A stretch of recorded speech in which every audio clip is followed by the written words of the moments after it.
तो क्लिप देख के तो आप लोग समझ गए होंगे कि आज किसकी बात होने वाली है। आज है मोस्ट अवेटेड वीडियो, मतलब ये ऐसी फिल्म है जिसकी story, cinematography, best CGI advance technique वाले इफेक्ट्स और बेस्ट एडवांस टेक्निक वाले मोशन कैप्चर की मदद से इस मूवी ने बॉक्स ऑफिस पर बहुत ज्यादा रिकॉर्ड तोड़ कमाई की और बन गई उस जमाने की सबसे ज्यादा कमाई करने वाली और सबसे एडवांस मूवी, जिसने बहुत सारे अवार्ड्स जीते। पूरी दुनिया की ये पहली ऐसी मूवी है जिससे 9 अलग अलग कैटेगरी में ऑस्कर अवार्ड के लिए नॉमिनेट किया गया और उसमें से 3 से 4 ऑस्कर अवार्ड इस मूवी ने अपने नाम कर लिए। और ये मूवी है नन अदर देन अवतार। जी हाँ दोस्तों, जो 2009 में रिलीज हुई थी। तो आप सबके कमेंट से, आप सबके डिमांड पर लाया हुई ये वीडियो बहुत ही इंटरेस्टिंग है। इसके आज आपको ऐसे 5, 6 यानी 11 फैक्ट्स बताऊंगा जिसे सुनकर आप लोग बोलेंगे कि यार ओह माय गॉड, वाओ। तो अभी इंट्रोडक्शन खत्म हो गया, ज्यादा देरी ना किए हुए आपको ले चलता हूं अवतार की ऐसी दुनिया में जहां पर आपको मिलेंगे इसके कभी ना सुने कभी ना देखे 11 फैक्ट्स। चलिए शुरू करते हैं।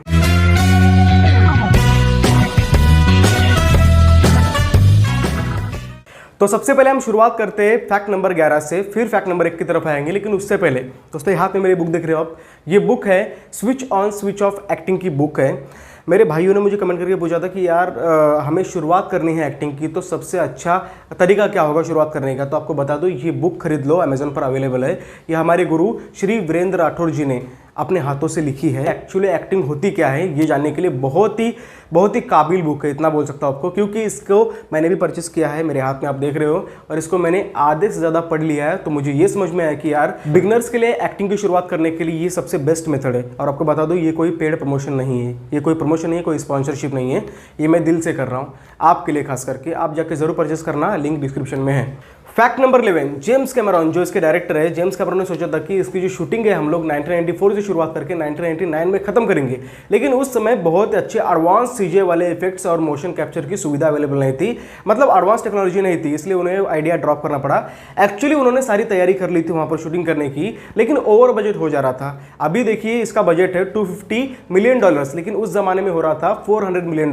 अगर ऐसा होता तो उस जमाने की सबसे ज्यादा महंगी हिस्टोरिकल मूवी वो बन जाती। ओके, फिर 2002 में एक चमत्कार हो गया, the Lord of the rings 2 towers. इस मूवी में गोलन नाम की कैरेक्टर को इस तरीके से एडवांस सीजे और एडवांस मोशन पिक्चर की मदद से इतना ज्यादा डेवलप कर लिया था कि उस वक्त जेम्स कैमरॉन को लगा कि यार ये सही वक्त होगा मेरी मूवी को बनाने का, उनको एक भरोसा आ गया। फिर उन्होंने 2005 में इस मूवी की शूटिंग करने की तैयारी कर दी। फैक्ट नंबर 10, अवतार फिल्म में प्रोटोगोनिस्ट का रोल प्ले करने वाले जेक सली का रोल सबसे पहले सैम वर्थिंगटन को नहीं मिला था, वो पहले मिला था जेक जिनेलहाल को, लेकिन वो प्रिंस ऑफ पर्शिया की शूटिंग कर रहे थे, इसलिए बिजी होने के कारण मना कर दिए। तो उसके बाद क्रिस पाइन को ये रोल ऑफर किया गया, उन्होंने मना कर दिया। फिर मैट डेमन ने भी मना कर दिया।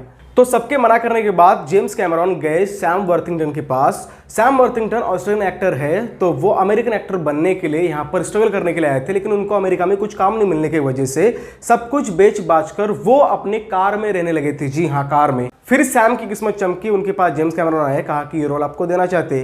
क्योंकि किस्मत चमकने की बात मैंने इसलिए की क्योंकि लीड एक्टर को 10% मिलने वाला था, मूवी जितनी भी कमाएगी उतनी, ठीक है। और इस तरीके से सैम को ये रोल मिला। फैक्ट नंबर 9, जिस तरीके से बाहुबली में किलिकिली लैंग्वेज का खोज किया गया था, इसके ऊपर हमने डिटेल में वीडियो बनाया है, जाकर नहीं देखा है तो जरूर देखिए, लिंक डिस्क्रिप्शन में है। उसी तरीके से अवतार फिल्म में भी लैंग्वेज का शोध किया गया है। जो नेवीज लोग, पैंडोरा वाले नेवीज लोग बोलते हैं लैंग्वेज, वो शोध किया गया है। और आपको बता दूं, ये जो शोध किया गया है अमेरिकन कम्युनिकेशन प्रोफेसर ने किया है, इनका नाम है doctor Paul R Frommer. James Cameron ने उनसे कहा कि देखिए भाई साहब, हमें जो लैंग्वेज चाहिए बहुत ही सहज चाहिए, ताकि ये जो एक्टर है फटाक से ग्रैब कर सके, मतलब पकड़ सके। फिर उसके बाद कहीं जाकर डॉक्टर पॉल ने 1000 से लेकर 1500 तक के नए वर्ड्स की खोज की, और इस तरीके से बनी नेवीज की नई लैंग्वेज।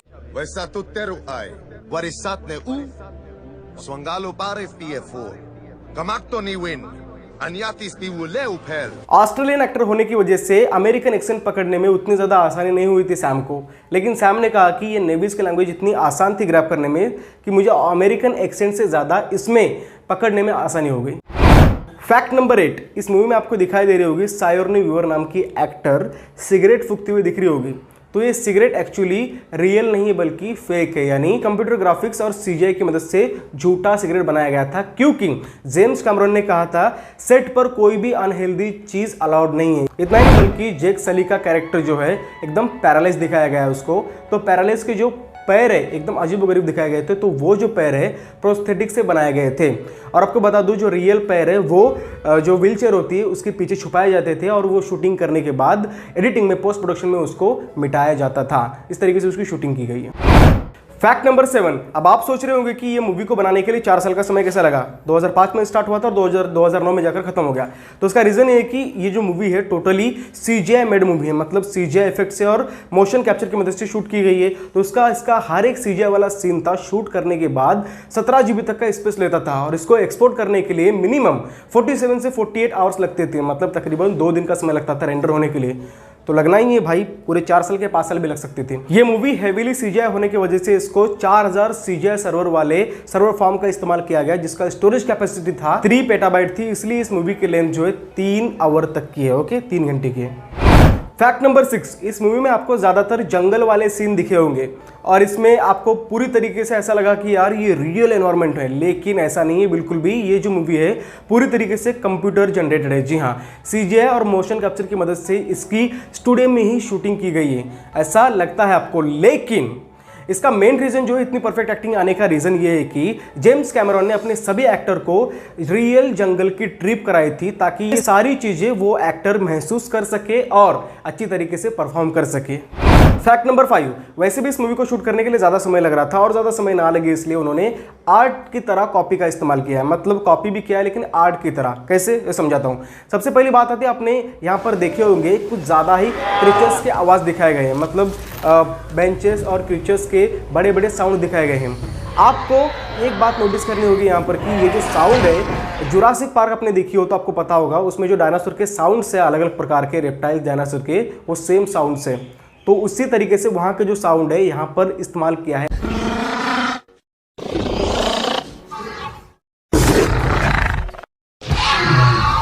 कॉपी किया है लेकिन कॉपी को एज अ आर्ट उन्होंने साबित किया है यहां पर।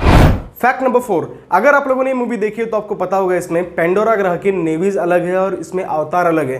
तो अवतार और नेवीज में डिफरेंस क्या है ये सुन लीजिए। अवतार ये शख्स जो है इंसानी डीएनए और नेवीज के डीएनए से बना हुआ हाइब्रिड है। ओके, इसलिए अवतार को आईब्रोज दिखाया गया और नेवीज को आईब्रोज नहीं होती है, और अवतार को 5 उंगलियां होती है तो नेवीज को सिर्फ 4 ही उंगलियां दिखाए गए हैं।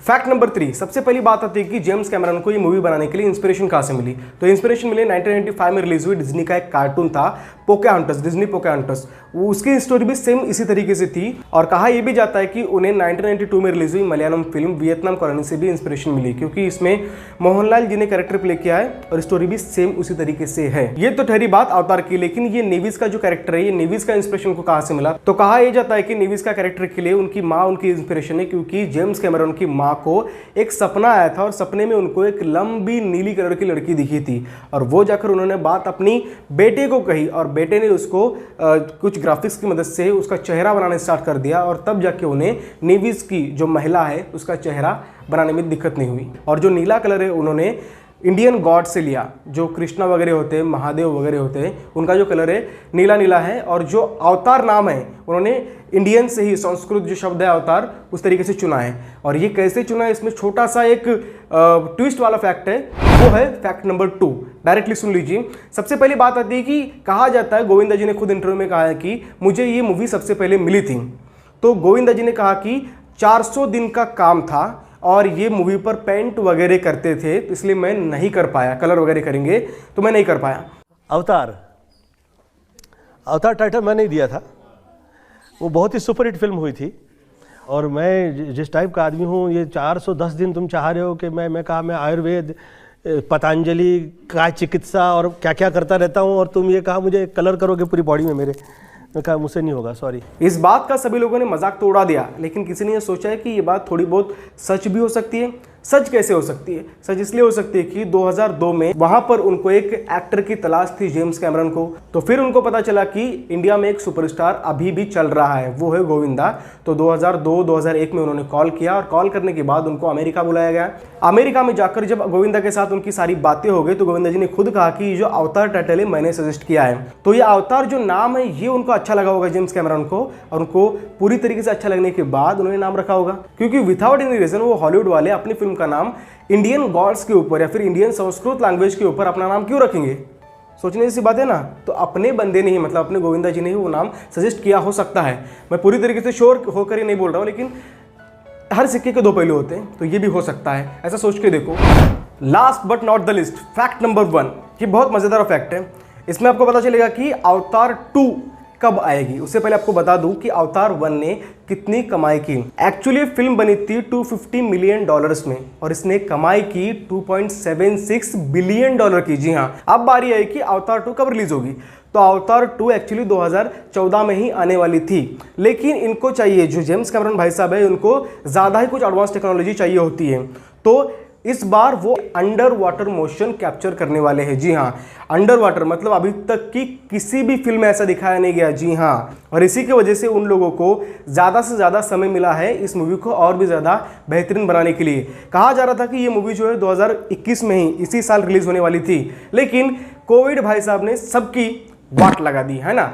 तो अभी ये फिल्म कब रिलीज होगी? 2023 तक में भी 2022 या फिर 2023 तक रिलीज होगी। तो इसके कुल 5 पार्ट होने वाले हैं। अवतार 1 तो रिलीज हो चुकी है, अवतार 2, अवतार 3, 4, 5 रिलीज होने वाली है, लेकिन अवतार 3, 4, 5 शूट करने के लिए इतना ज़्यादा समय नहीं लगेगा जितना 2 शूट करने के लिए समय लग रहा है। ओके, तो हमने जो इंफॉर्मेशन कलेक्ट की थी अवतार के बारे में, सब कुछ आपके सामने लाकर रख दिया। और आपको इन 11 फैक्ट्स में सबसे ज्यादा चौंका देने वाला फैक्ट्स कौन सा लगा, कमेंट करके जरूर बताइए। अपना ओपिनियन शेयर जरूर करना। ओके, अगर आपको ये वीडियो पसंद आए तो लाइक से सब्सक्राइब करिए, बेल आइकन दबा दीजिए। और हाँ, अगर आप ये वीडियो इंस्टाग्राम पर देख रहे हो तो फॉलो करना मत भूलिए, और अगर फेसबुक पर देख रहे हो तो पेज को लाइक करना मत भूलिए।